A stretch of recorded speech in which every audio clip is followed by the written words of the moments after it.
BBG వారి ప్రతిష్టాత్మక venture Amaravati గచ్చిబౌలిగా ఎదుగుతున్న బేవర్లీ హిల్స్ కాజాలో ఇప్పుడే స్పాట్ రిజిస్ట్రేషన్ చేసుకోండి.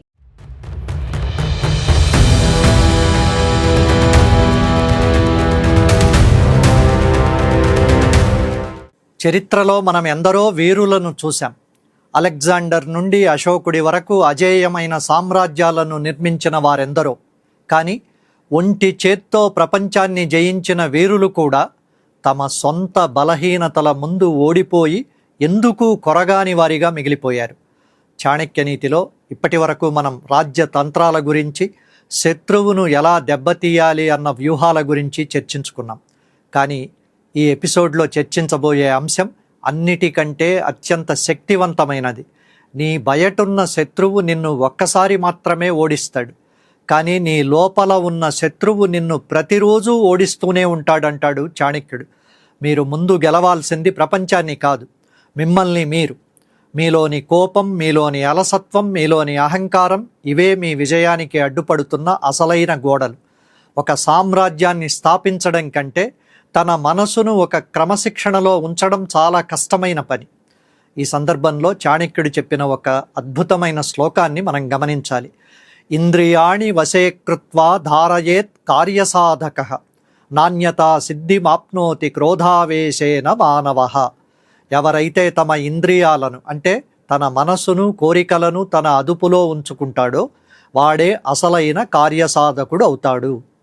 అలా కాకుండా కోపావేశాలకు, ఇంద్రియ సుఖాలకు లొంగిపోయినవాడు ఎంత మేధావైనా సరే జీవితంలో విజయాన్ని కానీ శాంతిని కానీ పొందలేడు. చాణక్యుడి దృష్టిలో నిగ్రహం అంటే నిన్ను నువ్వు బంధించుకోవడం కాదు, నీ శక్తిని ఒకే దిశలో ప్రవహింపచేయడం. ఇంద్రియాలను జయించని రాజు తన రాజ్యాన్ని కూడా కాపాడుకోలేడని ఆయన హెచ్చరిస్తాడు. అది ఆనాటి రాజులకైనా ఈనాటి యువతకైనా ఒకేలా వర్తిస్తుంది. మన జీవితం ఒక యుద్ధరంగం అయితే మన శత్రువులు బయట ఎక్కడో లేరు. మన కళ్ళు చూసే ఆకర్షణల్లో, మన చెవులు వినే విమర్శల్లో, మన మనసు కోరుకునే తాత్కాలిక సుఖాల్లోనే ఆ శత్రువులు ఉన్నారు. మనకు 5 ఇంద్రియాలు ఉన్నాయి. ఇవి 5 గుర్రాలు లాంటివి. ఈ గుర్రాలు మీ నియంత్రణలో ఉంటే మీరు విజేతలు. అదే ఈ గుర్రాల నియంత్రణలో మీరుంటే మీరు పతనం వైపు పయనిస్తున్న బాటసారులు. మనం ఎంత చదివామన్నది కాదు ముఖ్యం, ఆ చదువు మనకు ఎంత నిగ్రహాన్ని ఇస్తోందన్నదే ముఖ్యం.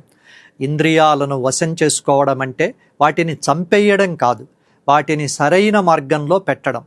ఇంద్రియాణి వశేకృత్వ అంటే తన కళ్ళను, చెవులను, స్పర్శను, రుచిని, మనసును ఎవరైతే తన గుప్పిట్లో ఉంచుకుంటారో వారి మేధస్సు పదును పెట్టిన వజ్రంలా మెరుస్తూ ఉంటుంది. అలాంటి వ్యక్తికి అసాధ్యమైన పని అంటూ ఈ భూమి మీద ఏదీ ఉండదు. క్రమశిక్షణ లేని మేధస్సు పదును లేని కత్తి లాంటిది అని అంటాడు చాణక్యుడు. ఒక కత్తికి పదును లేకపోతే అది శత్రువును గాయపరచలేదు సరికదా, నీ చేతికే భారం. అలాగే ఒక మనిషికి ఎంత మేధస్సున్నా, ఎంత తెలివితేటలున్నా అతడికి గనుక ఇంద్రియ నిగ్రహం లేకపోతే అతడి మేధస్సు వినాశనానికే దారితీస్తుంది. ఉదాహరణకు ఒక విద్యార్థికి అద్భుతమైన జ్ఞాపక శక్తి ఉండొచ్చు, కానీ అతడికి తన స్మార్ట్ ఫోన్ లేదా సోషల్ మీడియా మీద నిగ్రహం లేకపోతే ఆ జ్ఞాపక శక్తి వ్యర్థమైపోతుంది. అనవసరపు అలవాట్లకు, వ్యసనాలకు లొంగిపోవడం అంటే నీ చేతిలో ఉన్న అస్త్రానికి నువ్వే తుప్పు పట్టించుకోవడం లాంటిది. ఈ రోజుల్లో ఇంద్రియాలను ఆకర్షించే అంశాలే ఎక్కువగా ఉంటాయి. ప్రతి అడుగులో ఒక ఆకర్షణ ఉంటుంది. మన నోరు మంచి రుచి కోసం పాకులాడుతుంది. మన కళ్ళు నిరంతరం వినోదం కోసం వెతుకుతూ ఉంటాయి. మేధావి లక్షణం ఏంటంటే ఏది నాకు అవసరం, ఏది నాకు అనవసరం అనే విచక్షణ కలిగి ఉండడం. లక్ష్యం వైపు ప్రయాణించేటప్పుడు దారి పక్కన ఎన్ని పూల తోటలు, ఎన్ని ఆకర్షణలు కనిపించినా ఆగకుండా సాగిపోవడమే ఇంద్రియ నిగ్రహం. ఎవరో ఏదో అన్నారని కోపంతో ఊగిపోవడం కాదు, ఆ మాటలను పట్టించుకోకుండా నీ పని నువ్వు చేసుకోవడమే అసలైన విజేత లక్షణం. నీ బలహీనతలే శత్రువుకు బలం కాకూడదు అంటాడు చాణక్యుడు. నీ ఇంద్రియాలు నీకు దాసోహమనాలి తప్ప నువ్వు వాటికి దాసుడివి కాకూడదు. నేటి నుంచే ఒక చిన్న ప్రయత్నం చేయండి. మనసును నియంత్రించడం నేర్చుకోండి. అనవసరపు మాటలకు, వ్యాపకాలకు స్వస్తి చెప్పండి. అప్పుడు మీ మేధస్సు ఒక పదునైన ఆయుధంలా మారుతుంది. అది మిమ్మల్ని ఏ కార్యంలో అయినా గెలిపిస్తుంది. గుర్తుంచుకోండి, ఇంద్రియాలను గెలిచినవాడు మాత్రమే ఈ లోకాన్ని గెలవగలడు. కోపం ఇది రెండంచుల కత్తి లాంటిది. సరిగ్గా వాడితే నిన్ను గెలిపిస్తుంది, లేదంటే నిన్నే నరికేస్తుంది. లోకంలో అందరికీ కోపం వస్తూ ఉంటుంది, కానీ ఆ కోపాన్ని ఏం చెయ్యాలో తెలిసినవాడు మాత్రమే విజేత అవుతుంటాడు. కోపం వచ్చినప్పుడు నీ విచక్షణ చచ్చిపోతుంది. విచక్షణ లేని మనిషికి మృగానికి తేడా ఉండదు. కోపంలో తీసుకున్న నిర్ణయం ఆత్మహత్యతో సమానం. ఎందుకంటే ఆ క్షణంలో నీకు కేవలం పగ మాత్రమే కనిపిస్తుంది, పరిణామాలు కనిపించవు. అసలు ఈ కోపాన్ని ఒక బలహీనతగా కాకుండా ఒక అజేయమైన ఆయుధంగా ఎలా మార్చుకోవాలో చాణక్యుడి జీవితం నుండే మనం నేర్చుకోవాలి. చాణక్యుడు తన శిష్యులకు కోపం గురించి ఇలా బోధించాడు. అపరాధేపి న కృజ్యేత్ కింతు విచారయేత్, క్రోధ పరమశత్రు సర్వనాశకరో భవేత్. ఎదుటివాడు తప్పు చేసినా, నీకు అపకారం చేసినా వెంటనే కోపంతో ఊగిపోవద్దు. ముందు ఆలోచించు. కోపం నీ లోపల ఉన్న పరమశత్రువు. అది నీ సంపదను, నీ గౌరవాన్ని, చివరికి నిన్ను నాశనం చేసేస్తుంది. చాణక్యుడి ఉద్దేశం కోపాన్ని పూర్తిగా చంపేయమని కాదు, కోపాన్ని ప్రదర్శించవద్దు అంటే ఎక్స్ప్రెస్ చేయొద్దు, దాన్ని నిక్షిప్తం చేసుకో అంటే స్టోర్ చేసుకోమంటున్నాడు. ఆవేశం బయటకు వస్తే అది శక్తిని కోల్పోతుంది. అదే ఆవేశం లోపల అణిచిపెడితే అదొక గొప్ప సంకల్పంగా మారుతుంది. దీనికి మనకు చాణక్యుడి జీవితమే పెద్ద ఉదాహరణ. నాడు మగధ సామ్రాజ్య సభలో నందరాజులు చాణక్యుడిని ఘోరంగా అవమానించి బయటకు గెంటినప్పుడు ఆయన అక్కడికక్కడే వారిపై దాడి చేయలేదు. ఆవేశంతో అరచి తన శక్తిని వృధా చేసుకోలేదు. ఆయన తన కోపాన్ని తన లోపలే అణుచుకున్నాడు. ఆ కోపాన్ని ఒక ఆయుధంలా మార్చుకున్నాడు. తన శిఖను ముడివేయకుండా ఆ కోపాన్ని ఒక నిరంతర పట్టుదలగా మార్చి సామాన్యుడైన చంద్రగుప్తుడిని సామ్రాజ్యాధినేతను చేశాడు. నందవంశాన్ని తుడిచిపెట్టే వరకు ఆయన ప్రశాంతంగా నిద్రపోలేదు. ఇక్కడ మనం గమనించాల్సిన విషయం ఏంటంటే, చాణక్యుడి కోపం విధ్వంసం చేయలేదు, ఒక కొత్త సామ్రాజ్యాన్ని నిర్మించింది. కోపం వచ్చినప్పుడు మనిషికి 2 మార్గాలుంటాయి. ఒకటి వెంటనే అరిచి గొడవపడి తనకున్న విలువను తగ్గించుకోవడం, దీన్ని విచక్షణ కోల్పోవడం అంటారు. ఇక రెండోది, నీకు జరిగిన అవమానాన్ని గుర్తుంచుకుని నీ గెలుపు ద్వారానే ఎదుటివారికి సమాధానం చెప్పాలనుకోవడం, దీన్ని పట్టుదల అంటారు. శత్రువు నిన్ను రెచ్చగొడుతున్నాడంటే అతడు నిన్ను బలహీనపరుస్తున్నాడని అర్థమని అంటాడు చాణక్యుడు.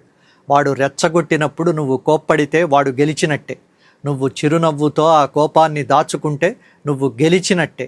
నీ కోపం శత్రువుకు భయం కలిగించాలి తప్ప నీ మీద జాలి కలిగించకూడదు. సో నేటి నుండి మీకు కోపం వచ్చినప్పుడు ఒక్క క్షణం ఆగండి.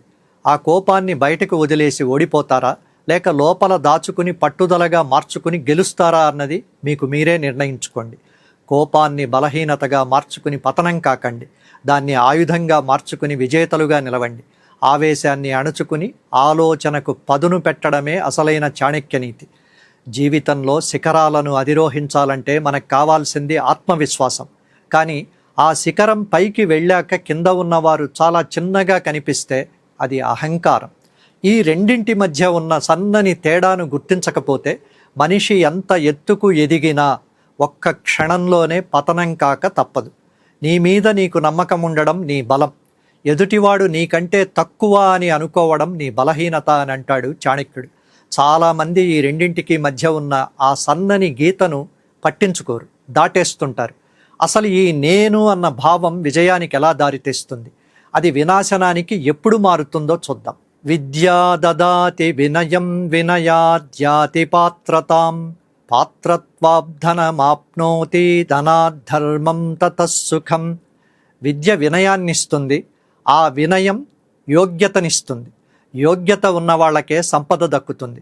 ఆ సంపదతో ధర్మం చేసి మనిషి శాశ్వతమైన సుఖాన్ని పొందుతాడు. ఇక్కడ విజయానికి మొదటి మెట్టు వినయం. నేను ఈ పని చెయ్యగలను అని అనడం నీ సామర్థ్యం మీద నీకున్న నమ్మకం. కానీ నేను మాత్రమే చెయ్యగలను అన్నప్పుడు నీలో అహంకారం ఉన్నట్లు లెక్క. అహంకారం నీ కళ్ళకు గంతలు కడుతుంది, ఎదుటివాడిలో ఉన్న ప్రతిభను చూడనివ్వదు, నీలోని తప్పులను సరిదిద్దుకోనివ్వదు. అహంకారం ఒక మత్తు లాంటిది. అది మనిషికి తాను అజేయుడిననే భ్రమను కలిగిస్తుంది. నాటి రావణుడు, హిరణ్యకశిపుడు లాంటి వారు అజేయులే, కానీ వారి పతనానికి కారణం వారి అహంకారం. చాణక్యుడు తన మౌర్య సామ్రాజ్య స్థాపనలో ఎంతోమంది మేధావుల సహాయం తీసుకున్నాడు. ఆయన ఎప్పుడూ అంతా నాకే తెలుసు అని అనుకోలేదు. ఒక విజయవంతమైన వ్యక్తి లక్షణం ఏంటంటే ఎంత ఎదిగినా నేల మీద నడవడం మరచిపోకూడదు. జ్ఞానం పెరిగే కొద్దీ వినయం కూడా పెరగాలి. వంగి ఉన్న చెట్టు గాలివానలో కూడా నిలబడుతుంది, కానీ గర్వంగా నిటారుగా ఉన్న చెట్టు విరిగిపోతుంది. జీవితం కూడా అంతే. ఆత్మవిశ్వాసం మీకు జ్ఞానం ద్వారా వస్తుంది.